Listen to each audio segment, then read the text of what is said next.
Hey guys, it is March 3rd. We are actually going to take a few weeks off for a spring break, spending time with family and whatever. So we will be just dropping some evergreen content, stuff like that we recorded previously. So we will have content out there for you guys, but just nothing updated. So enjoy the month of March, and I guess we will see you come the month of April. All right.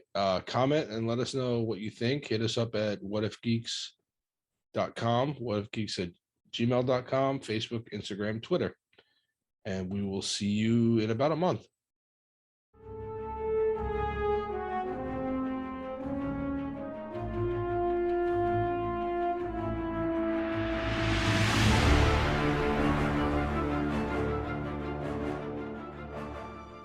Hey, we're back. This is John. Hey, it's Paul. And it's Eric. That's What If Geeks. And it is the end of July, but you wouldn't fucking know it. So we are doing, since every month is the same, we're going to do copycats. We're living in an endless Groundhog's Day. That's right. Something we've been talking about doing for a little while. We're going to do copycat movies, kind of like movies that came out around the same time or roughly, but pretty much like, it's like, how the fuck did these guys think of the same exact movie at the same exact time? And there's a lot of them when you look back. So we figured it'd be fun to kind of look at some of them. So, all right, what do we got while I open up our because of the Paul suggestions, I think we've thrown in a couple other categories. So we have the twin films, the things that come out around the same time and same plot, roughly, whatever. And then we have I called them redaptions, but I don't know what the hell to call them. That's like a director or whatever writer watches a movie and then 10 years later they write something sort of based on that. So we've got at least one, I think maybe two of those in the list today. So they're really spread far apart, but it's like basically the exact same story in a new setting with new characters. Right. Not a remake, just not a remake. It essentially takes the same elements and you end up with the same movie years later. Right. Yeah. And then I don't think we have any on the list, but I threw this on here anyway, thinking we might run across some. But the knockbusters, the mockbusters, where something has like a big commercial success, box office success, and then somebody else makes another movie, which is the exact same idea, like a year or two later, right? Typically, they're low budget knockoffs, and they don't make very much money, and nobody cares, and we wouldn't be talking about them because they didn't do it better. But I think we do have one on our list that might sort of fit in that category when we get down to it. Yep. That works. All right, cool. Let's get to it. Let's get to it indeed. All right, so first one I was throwing out here is Deep Impact and Armageddon.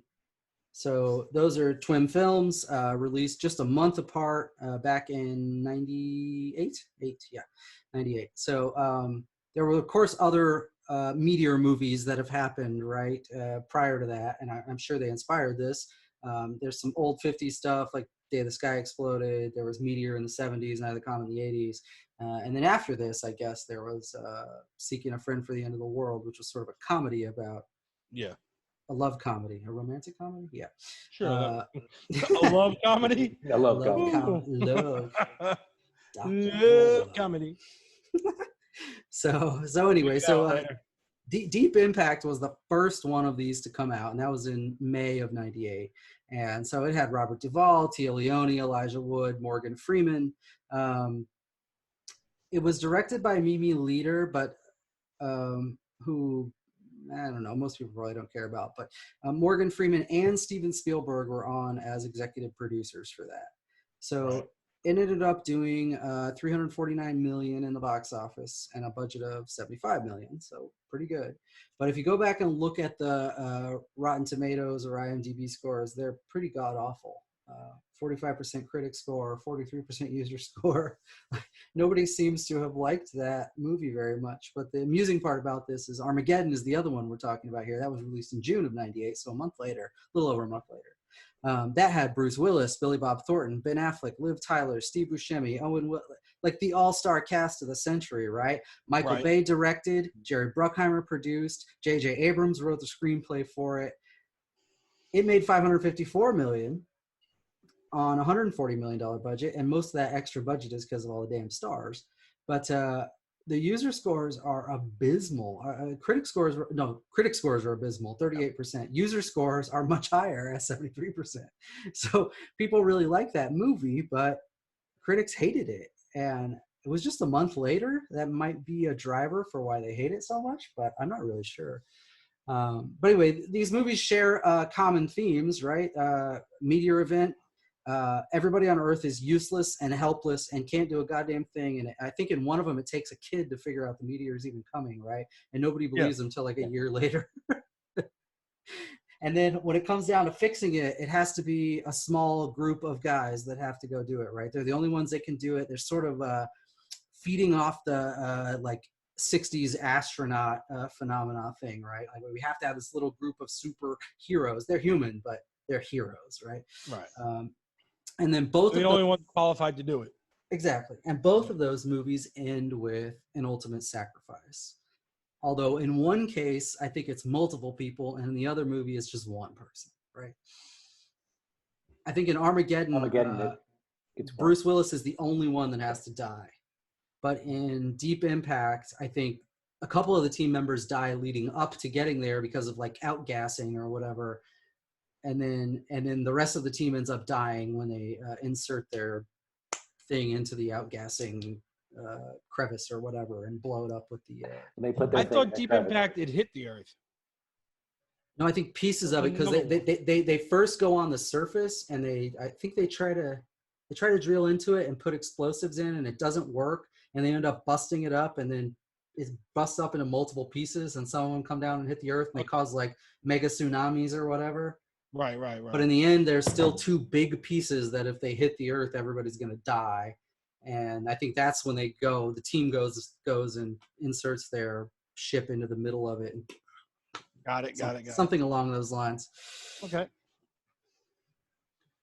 Yeah. So, all right. So, and Armageddon is these like oil rigger guys, right? Like the guys on the deep sea oil rigs. Drillers, yeah. Yeah, because they have to deep drill basically. Right, and they were going to teach the astronauts how to drill, and they figured, well, we're actually just going to send the drillers to space because drilling is apparently more difficult than being an astronaut. Obviously, send the drillers to space, and they're going to drill and do their thing.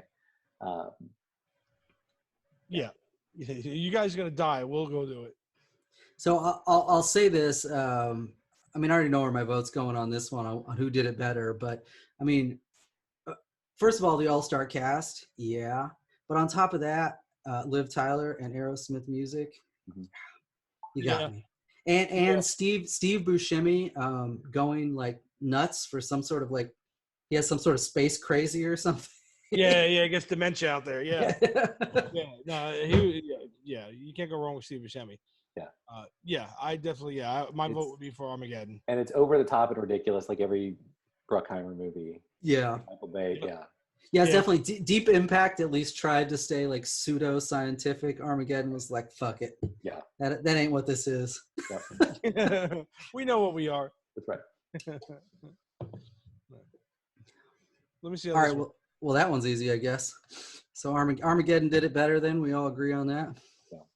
Does that work? Ooh, that's bright. What is that? Oh, Copycat. Oh. Duh. Derp, derp. Does it work or should I go back? No, it's fine. I'll leave it. Put in my favorite. What? Oh. Just move her up a little. Yeah, I know. I gotta adjust. You should get a picture of the never mind. The three-titted copy. I feel like there's a part where she like ties her hands up with her straps and spreads her legs open or something. You can tie me up. If you don't trust me, you can tie me up. And I was like, well, I definitely hit puberty. Just became a man. Don't mind me, Ma. All right, you just reminded, no shit, and you just reminded me of that damn Adam Sandler CD. I don't remember when it was, late 90s maybe. It's got the one with the goat on. But anyway, that's not what I was thinking. Play with your cock and balls for Yeah, with your cock and mama. ball. Yeah. Just play with your cock and balls for mama. You and the cock and balls. All right. Going next. Sorry. What do you guys want to do next? Oh, we got to go right down the list. All right. Sorry. All right. So the next one is a triple header then. Triple threat. I had originally started this as a twin film with Street Fighter and Mortal Kombat. And then I was looking at the release dates and I was like, oh shit, there was another one at the exact same time. And it was Double Dragon, which was awful, but why not? Why not make it a triple? Yeah. So we had three, I mean, I don't know what to call them except fighting game movies. Yeah. Right. All released with inside about 8 months of each other. So you had Street Fighter. First you had Double Dragon in November of 94, then Street Fighter in December of 94, and then Mortal Kombat the following year in July.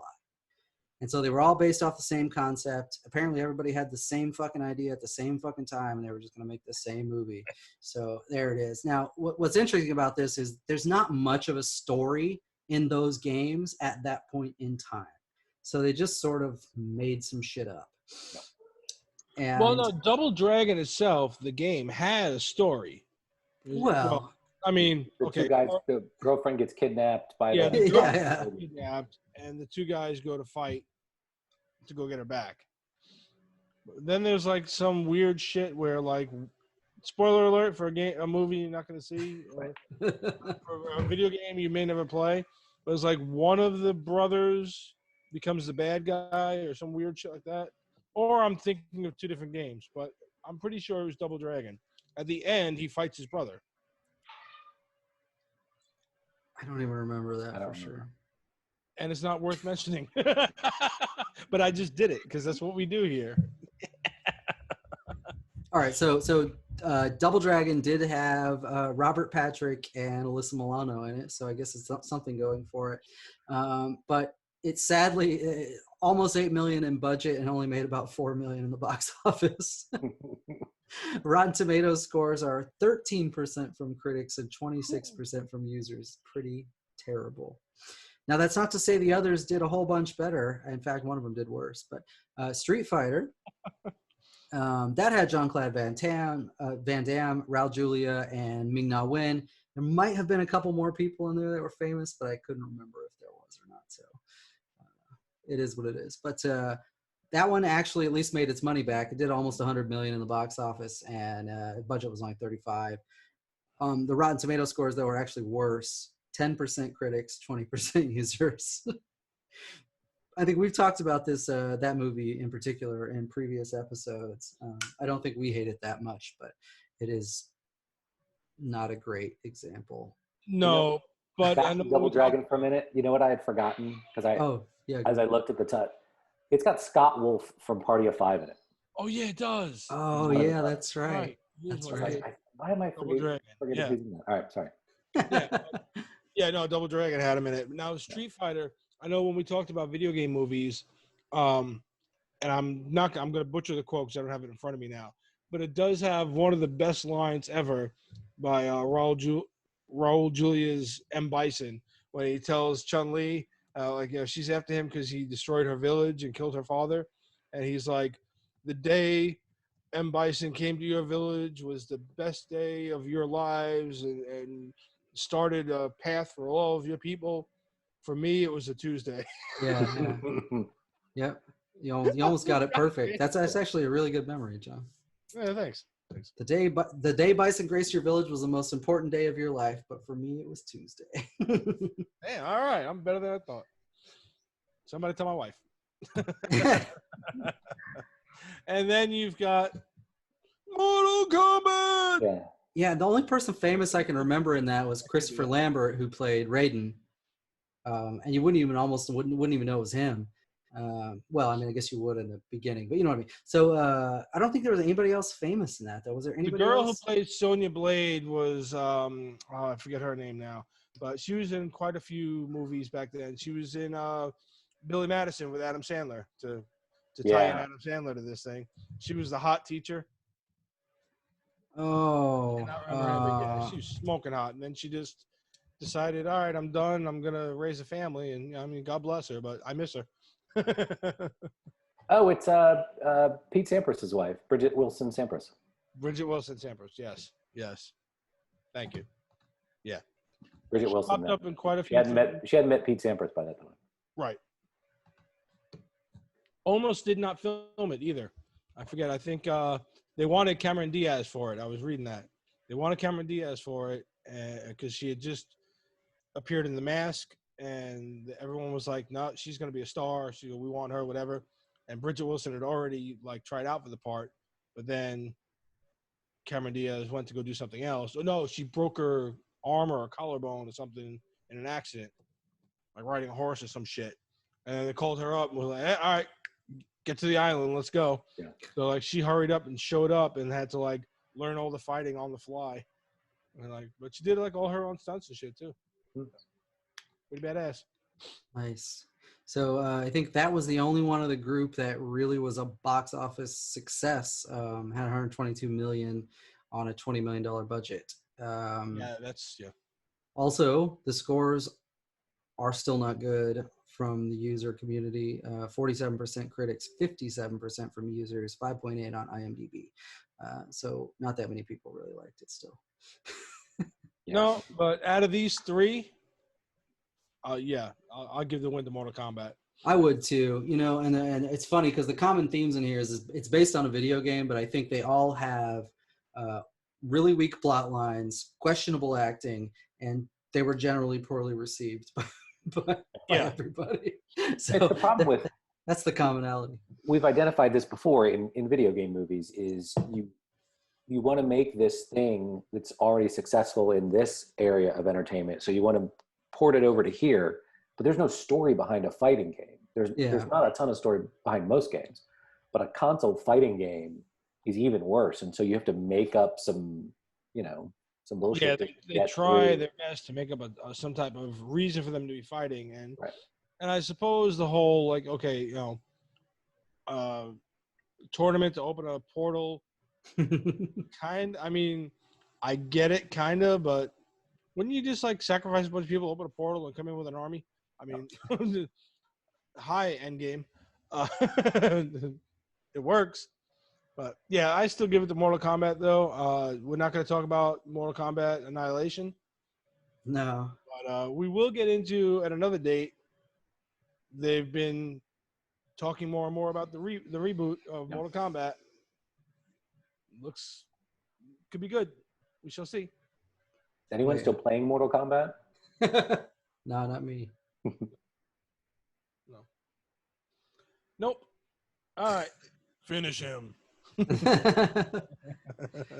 All right, so the next one we have is actually one Paul threw in here, and it's the reason we added redactions. Again, that's my word. Nobody agreed to use that, but that's all I could come up with. So it's okay. You were doing all the fucking typing anyway. So I didn't realize because we've talked about this a little bit in the past. I didn't realize these movies were 13 years apart, but they are essentially the same movie. If you've ever seen both Dances with Wolves and Last Samurai. Yeah, I think we could almost start there, but yeah, let's not, because I just want to go through the stuff. But so they are 13 years apart.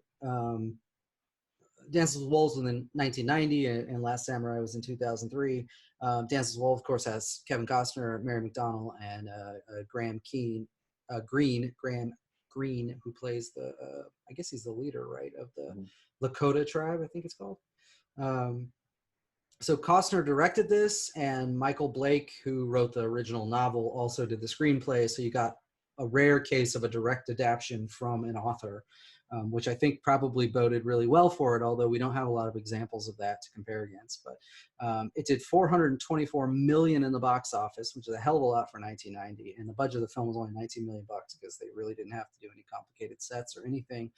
Has great critic and user reviews across the board. Now, Last Samurai is not so much that way, right?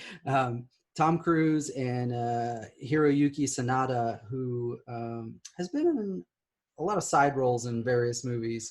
In this one, he played, I think he played the mean guy, the not friend of Tom Cruise in the beginning. I don't remember his name, but in any case, this one didn't have it didn't have any of that star power. It didn't have any big name director going on. Cruise co-produced it with Edward Zwick, who also was a director. This did gross roughly the same amount in the box office, but it was 13 years later, and the budget was 5 times as big at $100 million. User reviews are not so nice. But getting to your point, the themes they share are ridiculous because it's everything. Like the whole movie from start to finish. All they did was change the setting and change the name of the main character. I feel like otherwise it's the same movie. Right. It's and I think they're both. I know they're both in the army.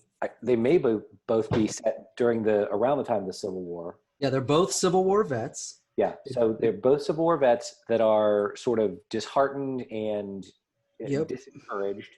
That find a group of, in the case of Dances with Wolves, Native Americans, and in Last Samurai, the Japanese, that are not as advanced as they are, but they've got a spirituality and a peace about them that the hero sort of initially finds delightful and likes and wants to hang out with, but they don't like him.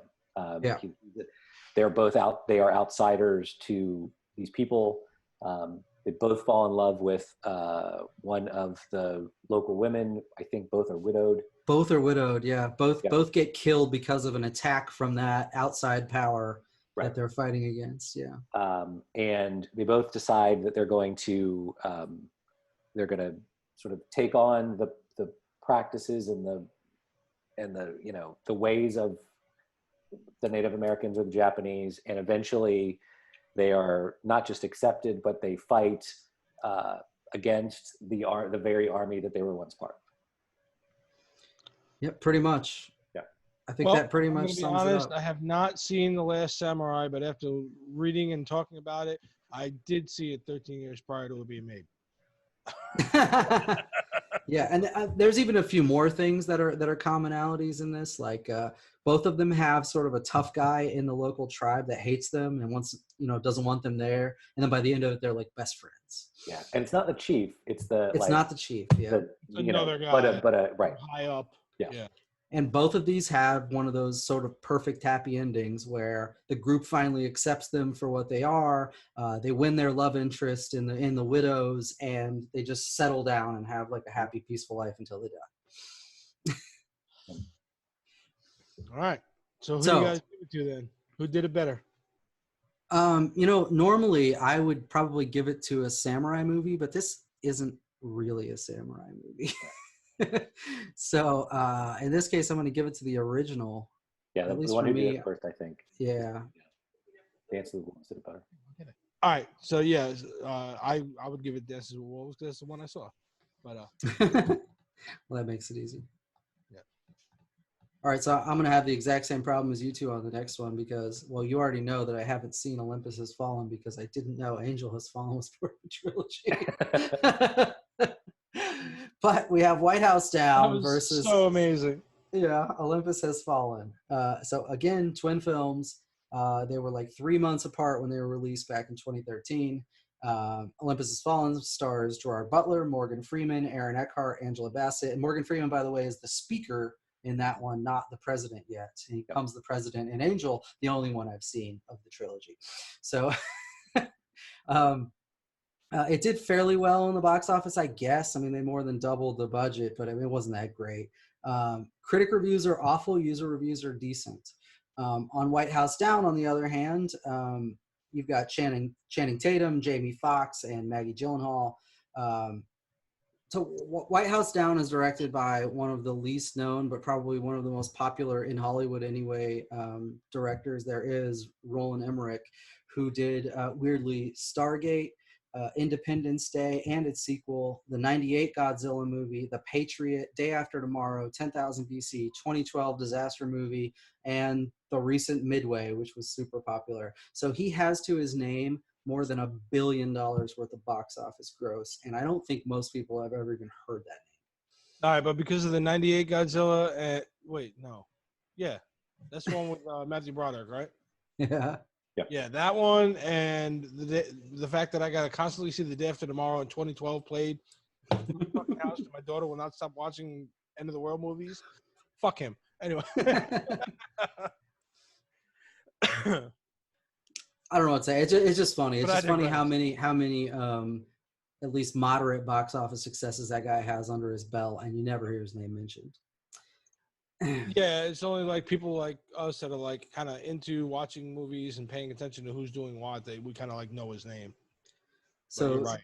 it barely made it in the box office, couple $100 million gross off of $150 million budget. User reviews are similar to what Olympus Has Fallen has, but the critic reviews are actually they're pretty much the same too, a little better, but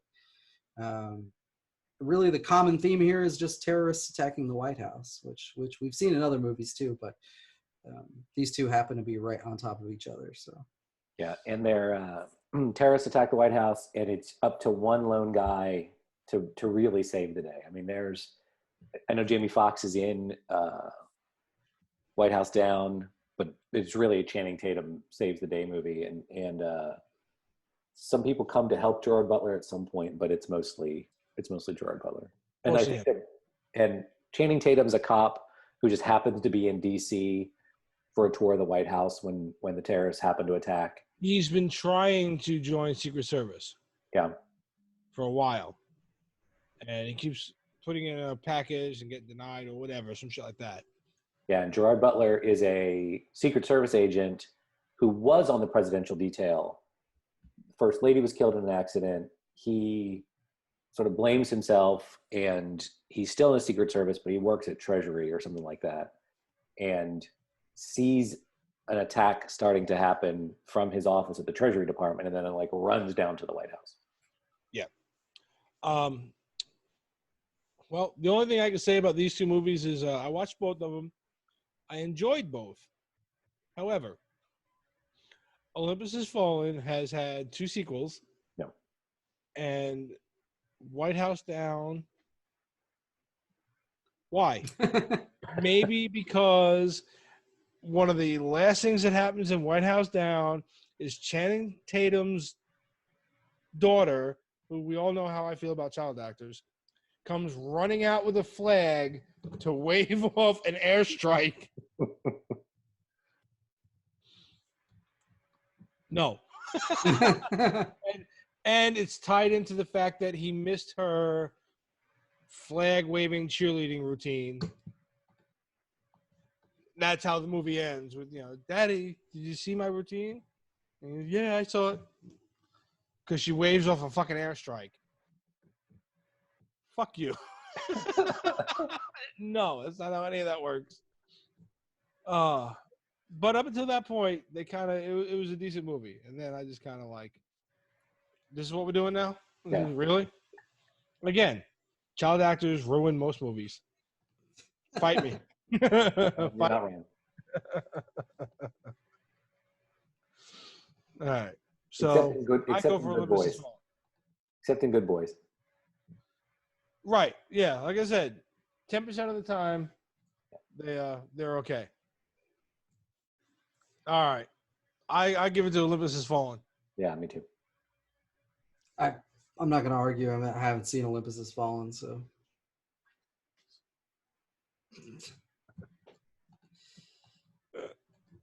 All right. Ooh. All We right, got a fatal 4-way. Yeah, we have a fatal 4-way that's also a twin film and is also, I think, a knockbuster because it's preying off of successful franchises. So Freddy vs. Jason pitted against Alien vs. Predator. And so these movies were just under a year apart. Freddy vs. Jason in 2003 and then Alien vs. Predator in 2004. I kind of want to see Freddy versus Jason versus Alien versus Predator. Yeah. Like, holy shit, that's amazing. That would be great. So Freddy vs. Jason is obviously monopolizing on Nightmare on Elm Street and Friday the 13th franchises. That one was directed by Ronnie Yu, who had who would subsequently do Bride of Chucky. That was after, right? Bride of Chucky was after, I think. It was a pretty small budget movie, although it seems like a lot for what happened in that movie. They had a $25 million budget. You have no Yeah, it famous was nothing. You have no famous actors. There's Well, you had really Robin no. Englund. Oh, okay, sure. I mean, Freddy There fucking Krueger. was no sort of like advanced special effects really besides blood and gore stuff. I just can't believe the budget was $25 million, but there it is. To pay Robert Englund. Yeah, maybe that was Yeah, it. 20 of that was Robin Englund. Well, the other 5 went to the family who they had to buy the rights from, right? Went to Wes Craven's family or something. So the scores are mediocre, like many other things we've talked about. But 41% critic, 50% user, 5.7 on IMDb. It doesn't seem like people loved it that much. Oddly, and I'm only saying this because I liked it more, you have Alien vs. Predator on the other side. So directed by Paul W.S. Anderson, who did Event Horizon, the Resident Evil franchise, later Pandorum, and in 2021, he's the director for the Monster Hunter game remake movie thing that's coming. That one had a much larger budget at $60 million. The box office didn't do terribly better, got 177 million gross. But the user reviews and the critic reviews, much worse for that movie. Everybody seems to have hated it. All they've really done here is they both had the same sort of idea around the same time. It's like, we have all these successful horror franchises. Let's just mash them up and make something wonderful. I didn't love Freddy vs. Jason that much. I didn't care for it that much.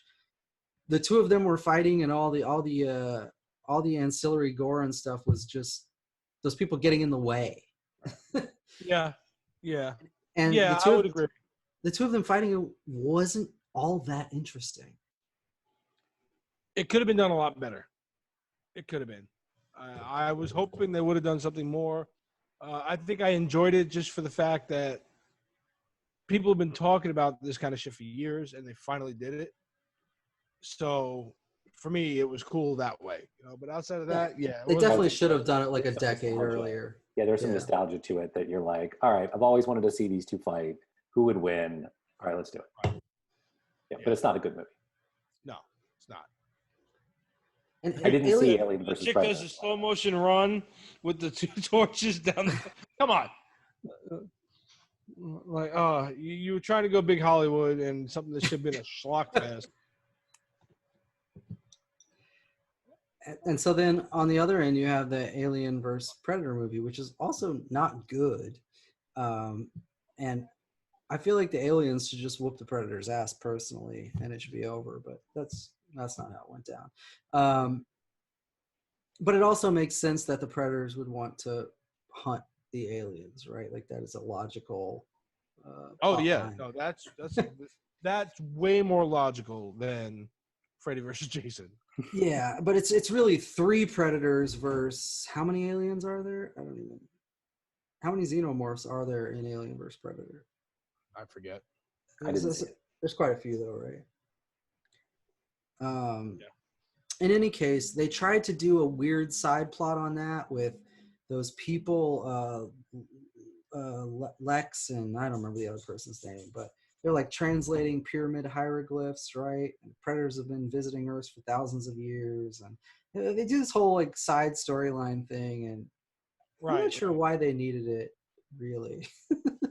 I guess they're trying to make it more interesting, but they're definitely trying to build more and more lore and franchise worth, and it wasn't happening. Again, both of these kind of fall under the you could have had something great and you didn't. You swung for the fences and you wound up like getting hit by the pitch. Getting hit by the pitch. Better. Should have kept drawing the ball, fuckers. But I don't know. I mean, I guess out of the two of them, though, I'd have to give it to Alien versus Predator just because. I would too, and it also ends with the biggest cliffhanger we never get to see. I don't think addressed anywhere, which is that at the very end of the movie, that alien pops out of the Predator, out of Scar's chest, the Predator's chest, and it's like this alien Predator hybrid thing. But there is a second. Oh, is there a second one? Oh, that's right. Requiem. Requiem it was called, right? Yeah, Alien vs. Predator Requiem. And then there was the Adrian Brody Predators, that was a separate. And then there was Predator that just got made that I don't think any of us saw. That Shane Black came back to make it, and I was excited for it, and then I forgot all about it. Whoops. Now streaming on Disney Plus. So yeah, I don't know. I would love to see. I mean, Predator's got so much potential. I would really love to see a comeback for that monster and have it. I don't know, because even like the very first one, you had like when you look back and watch it, you had like all the campy Arnold Schwarzenegger '80s hero vibe to it. You know, Yep. when him and Carl. What's his face? Carl Weathers do the handshake. Yeah, the bro handshake that's all over the internet. It's a meme now. Yeah. All right, everybody do some curls before this shot. Get your veins popped. But yeah, I don't know. I'd like to see Predator come back and like something big, hopefully. But yeah, I give it to Alien versus Predator. I would too. Right. I guess All right. Paul hasn't seen it, so I haven't seen it, so I would give it to Alien vs. Predator too. I'm not sure why the user scores are worse on that one. I really don't get it. I don't know. I'm just maybe I don't love slashers as much as I love sci-fi. I don't know. Probably. You know how much you love sci-fi, so that's actually very true statement. So, all right, you guys want to talk about it any more before we cut it? I mean, I know we have like 50 others on the list, but oh yeah, like even beyond your future titles are all the ones that I took that picture of and sent to you that I never. Yeah, I didn't even throw them all on here. Yeah. But I mean, There's go ahead. Well, go ahead. I mean, you guys want to do a couple? Let's do it. there's one outside of our regular wheelhouse, which is Friends with Benefits and No Strings Attached. No right? strings attached. Yep, I've got that on my list. Kutcher and Natalie Is it Natalie Portman? Yes. And then Justin Timberlake and Mila Kunis. Yeah, like it's essentially the same movie. I haven't seen either of them. Exactly the same movie. I haven't either. I have no idea who did it better, but I'm voting for Mila Kunis. So Sure, yeah, I'll do that's that. the thing that's Look, happening. Natalie Portman ain't nothing to sneeze at, but yeah. Mila Kunis just looks like she might be more fun. I don't know. Yeah. But there's like a few of them, and as I rattle them off, if you hear one you want to talk about, you can stop. There was a couple that were made like the exact same year, which goes to our original point of. Well, you know what? Sorry, I don't want to steal from you, but you mentioned Schwarzenegger, and that reminds me of one of those, which was End of Days. And then there was another movie that came out, I think just a couple months before or after, Stigmata. And, you know, there was sort of like demonic possession, end of the world, the devil's coming. End of Days had Schwarzenegger in it, and I don't remember who was the main character in Stigmata. I forget, but I know what you're talking about. They came out really close, and while they're not quite the same story, they are. Yeah, they're really close for sort of apocalyptic devils coming into the world. Here are the signs from the church and all of it. Well, I mean, Stigmata itself is a reference, but I can't. There was somebody that was actually in both of those movies. I'm gonna have to look it up because I'm not gonna remember. It's gonna get typecast, but be careful. Yeah, he's probably an exorcist too. Gabriel Byrne. Gabriel Byrne was in both of those movies. Wow! Look at the big brain on Brad. No. All right, so yeah, there you go. We got to eventually get back to the who plays the same character. Did we do that one already? I don't remember. In every movie, Samuel Jackson. Well, we definitely did one. We did One Trick Ponies. That's one of the ones we got in the hopper to edit. Yeah, we still got to edit that one. But so let me rattle off a couple of the ones that are on my little list here, and then if we want to save them for later and we'll do another episode, we can. But most of these came out either the same year or really close to each other, and it just goes to that point where, like, we've joked around before about, like, is there, like, obviously we already know there's some secret society. There's They're all kind of hanging out with each other, maybe on an island somewhere. But Right. like they're all sharing ideas, and like it's like someone's gonna beat somebody else to the punch. But you had two Snow White movies pop out at the same time, and one was Mirror Mirror, and Oh, the and other the one was Huntsman. Snow White and the Huntsman, right? Yeah. Then you had Dante's Peak and Volcano. Volcano was really not a good movie. But here, ready? Both 1995. Gordy and Babe. Two Talking Pig movies in the same Oh fucking year. yeah. Oh, wow. Yeah. Right? Yeah. I forgot about that. Yep. Both in 2014. You had Hercules and The Legend of Hercules. I think one had The Rock, I think, right? And then one, I forget what was going on with that one. But There was another like that. What was the? I don't remember what year it was, but Kevin Costner's Robin Hood, Prince of Thieves.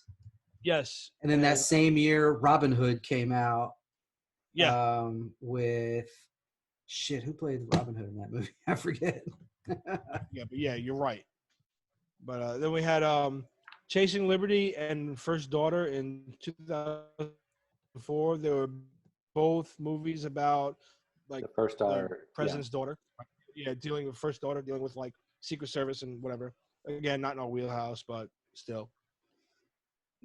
1989, you had K-9 and Turner and Hooch.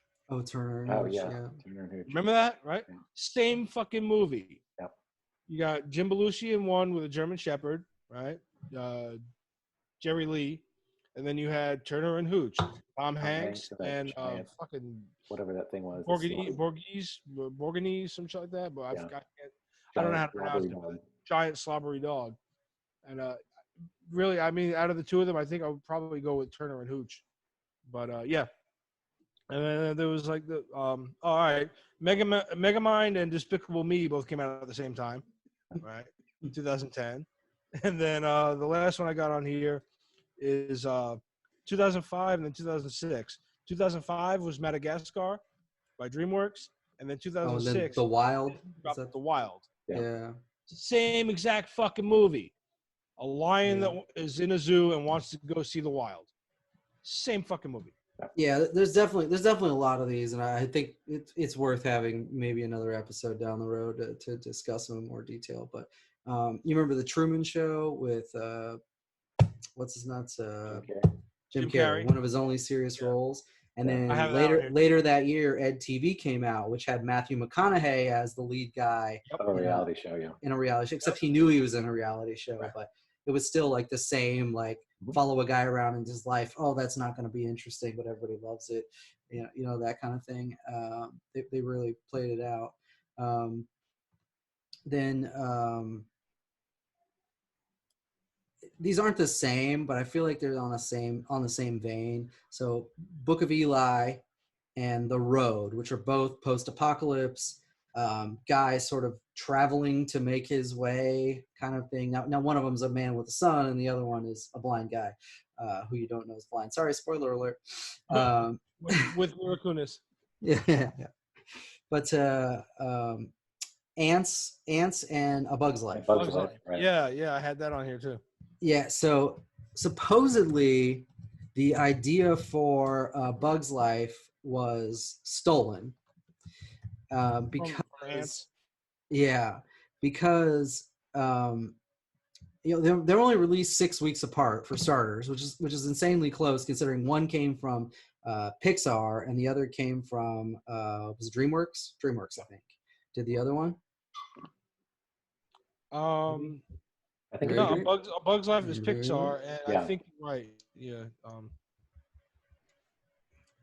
Well, whatever the case was, it doesn't really matter that much. But Jeffrey Katzenberg had worked at Disney and then went to DreamWorks, and then the studio came out with a movie right after Disney did, right? And they were like, "You fucking stole this idea because you knew about it because you were here when we started this," you know. Apparently, it never came. Yeah, never came to as DreamWorks. Yeah, never came to anything. But yeah, I was accused them of basically just blatantly stealing it. Now, you sort of touched on it earlier. Where the hell does this stuff come from? When I was reading about the twin films phenomena, which it's kind of rare, but obviously we can name like 50 of them, right? Apparently this happens just a few different ways. One, somebody literally steals the idea, right? Moving from one studio to another, they take it with them, they pitch it, whatever happens, happens, you know? Yep. The second one is that screenplays are typically circulated between studios, multiple different studios. And you can't just take back the screenplay once you've sent it out, right? So a studio could be thinking on it, and then a different one agrees to buy it, and you know they're going to make your movie, but the other one you send it to, or the other ones you send it to, they still have it, and if they want to run on it, they can run on it, right? And so sometimes they just do, and they just happen to, oh well, we got the same script, it seems like a good idea.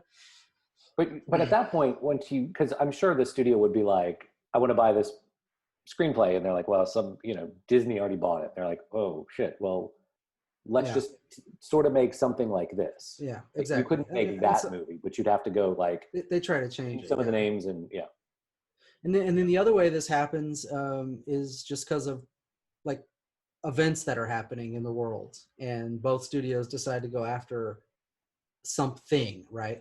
Like in 2012 we had 2 disaster movies because we had the Mayan calendar end of the world thing. So that wasn't because they both got the same screenplay or anything. It was just because End of the World was coming, and they both said, hey, let's plan a movie around that. Great idea.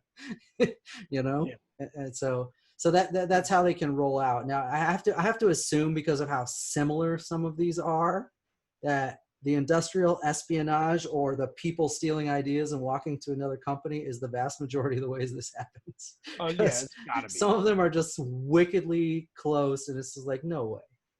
No way that you just thought that up, or like, too many plot similarities, guys. Come on. Yep, absolutely. I'm surprised they don't sue the shit out of each other. Yeah, I was going to say, I'm surprised it doesn't happen.